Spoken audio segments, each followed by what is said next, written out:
पहला कंपोनेंट था value chain, उसको डिस्कस कर लिया। अगला जो कंपोनेंट हमारे पास है वो है रिसोर्सेज एंड रिलेशनशिप। सही है, तो अब अगले कंपोनेंट को डिस्कस करते हैं कि भाई ये जो रिसोर्सेज एंड रिलेशनशिप है ये है क्या। अच्छा, इसके ऊपर हमारे पास जो IFRS S1 में जो हमारे पास गाइडेंस दी है रिसोर्स एंड रिलेशनशिप, पहले उसको रीड कर लेते हैं। The resources and relationship which an entity depends on and affect, दोनों चीजें कवर कर रहा है। सही, या तो आप डिपेंड कर रहे हो या उसको अफेक्ट कर रहे हो। सही है, throughout its value chain और throughout its value chain. इसका मतलब है कि अगर आपको सप्लायर भी अफेक्ट कर रहा है तो वो वैल्यू चेन का पार्ट बन रहा है। वो वैल्यू चेन में अगर वो रिसोर्स और रिलेशनशिप पे डिपेंड कर रहा है या उसको अफेक्ट कर रहा है तो टेक्निकली स्पीकिंग आपको इसमें फॉल कर जाएगा। IFRS S1 explained that in identifying the sustainability related risk and opportunities that could reasonably be expected to affect its prospects मतलब कि आपके वही कैश फ्लो फाइनेंसिंग वगैरह। सही है, an entity consider the resources and relationship that it depends on to generate cash flows and that it affect through its activities and output। सही, throughout its supply chain। तो इसका मतलब है कि resources and relationship क्या है वो आपको बड़े आसान अल्फाज में समझाने की कोशिश कर रहा है कि जी हर वो चीज़ जिसपे आप through out its value chain अगर आप उस किसी रिसोर्स या रिलेशनशिप पे डिपेंड कर रहे हैं या उसको अफेक्ट कर रहे हैं, वो रिसोर्स एंड रिलेशनशिप है।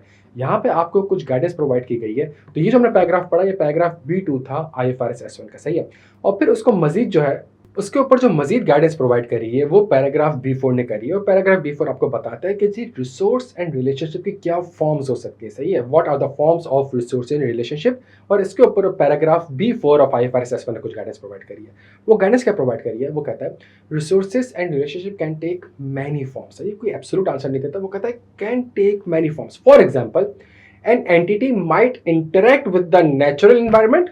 सही है, through its use of minerals. The mineral is a resource. सही है, तो एज अ रॉ मटेरियल। तो आपको अपने बिजनेस मॉडल के लिए रॉ मटेरियल चाहिए। वो रॉ मटेरियल आपको कैसे मिल रहा है, आपको एक रिसोर्स पे डिपेंडेंट हो या रिसोर्स से इंटरेक्ट कर रहे हो। सही है, वो रिसोर्स के एनवायरमेंट से आप इंटरेक्ट कर रहे हो। एनवायरमेंट से आप कैसे इंटरेक्ट कर रहे हो, वो आप उन मिनरल्स को यूज कर रहे हो to create its products. That is the entity depends on these resources to generate the cash flow। सही, जो आपका बिजनेस मॉडल था जिसके अंदर आप पैसा कमा रहे हो वो आप डिपेंड करते हो इस रिसोर्स के ऊपर। अच्छा, कल को अगर इस रिसोर्स के ऊपर कोई मसला होता है, कल को इस रिसोर्स के ऊपर जिस पर आप डिपेंड करो, कल को वो कम हो जाता है, आपके पास नहीं होती, तो क्या आप अपना बिजनेस सस्टेनेबल कर सकते हो, क्या आप अपना बिजनेस सर्वाइव कर सकते हो? This is the sustainability related risk and opportunity. Other forms and example of resource and relationship are illustrated in figure 2.3। और ये सिर्फ और सिर्फ paragraph B4 of IFRS S1 ने कुछ फॉर्म्स बताई है। उसने कहा forms and example of resource and relation. इसका मतलब है ये एब्सोल्यूट नहीं है, इसके अलावा भी हो सकती है। इसने कहा कि जी human, intellectual, financials, natural, manufactured and social.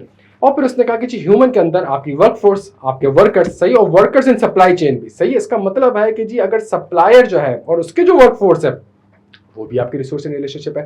फिर उसने कहा इंटेलेक्चुअल, पैटेंट, कॉपीराइट्स, ट्रेडमार्क्स। फिर उसने कहा financials, cash, investment, access to financial resources.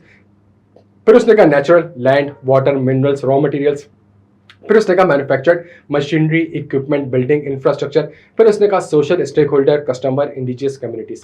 अब यहाँ पे अगर आप देखें तो वो आपसे बड़ी सिंपल सी बात कहता है। वो कहता है कि जी फॉर एग्जाम्पल आप उसको यूँ समझें कि जी आप एक कंपनी है और आप एक ज़बरदस्त किस्म का है ना, फॉर एग्जांपल कोई प्रोडक्ट बनाने चाह रहे हैं और उस प्रोडक्ट बनाने के लिए आपने बेतहाशा रिसर्च करी। सही है, बेतहाशा रिसर्च करी और आपने एक राइट ले लिया कि जी मैं ये प्रोडक्ट बना सकता हूँ, तो आपके ये पैटेंट, कॉपीराइट, ट्रेडमार्क्स आ गए। अच्छा, इसको बनाने के लिए, इस रिसर्च को करने के लिए आपको बेतहाशा पैसों की ज़रूरत थी। रिसोर्स है ना, आपको बेतहाशा पैसों की ज़रूरत थी।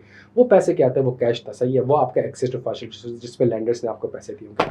अच्छा, जब आपने रिसर्च कर लिया, आपने कहा जी ये मैं प्रोडक्ट बना सकता हूँ, तो इस प्रोडक्ट को बनाने के लिए फॉर एग्जाम्पल आपको प्लांट एंड मशीनरी की ज़रूरत पड़ी। मैन्युफैक्चर में हम चलते हैं। सही है, तो प्लांट एंड मशीनरी की ज़रूरत पड़ी। उस प्लांट एंड मशीनरी के लिए भी अगेन फाइनेंसिंग।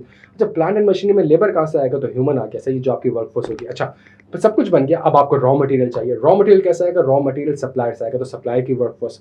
अच्छा, सप्लायर से रॉ मटेरियल आएगा, आपकी मशीन में आएगा, आपकी मशीन में आएगा तो उससे आप एक चीज़ प्रोड्यूस कर रहे होगे। आपका जो प्लांट होगा वो कोई गैस छोड़ रहा होगा, कोई धुआं छोड़ रहा होगा, पानी जो है वो समंदर में फेंक रहा होगा, तो सोशल वाला कॉम्पोनेंट भी आ गया।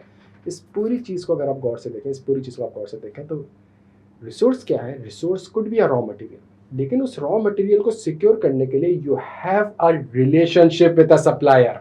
प्लांट तो मौजूद है, लेकिन प्लांट को चलाने के लिए लेबर की जरूरत है। You must have a relationship with, so labour is a resource. सही है, और उनके साथ जो आपका रिलेशनशिप है, this is called the relationship. सही है, आपको फॉर एग्जांपल रिसर्च करने के लिए, प्लांट लगाने के लिए आपको एक और रिसोर्स की जरूरत है, विच इज द कैश।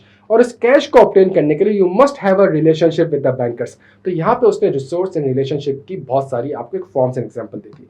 और फिर वो आपको समराइज करके कहता है, मजीद आपको गाइडेंस प्रोवाइड करता है। वो कहता है resource and relationship can be internal, आपकी अपनी labour such as the entity's workforce, सही है, be external such as the material and services the entity needs to access or the relationship it has with the supplier, distributors and customer।